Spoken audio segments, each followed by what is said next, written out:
99 Dodge Ram. Sometimes I hear a rattling noise, and it's coming out of this catalytic converter. It actually sounds like bad valves.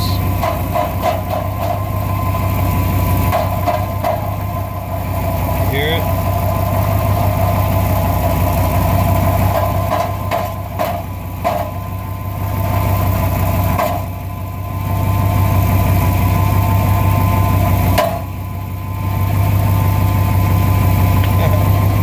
Of course, this isn't going to fix it, but this just goes to show you that you can get that rattling noise, and there's no evident hole. You see, it comes back. You hear it?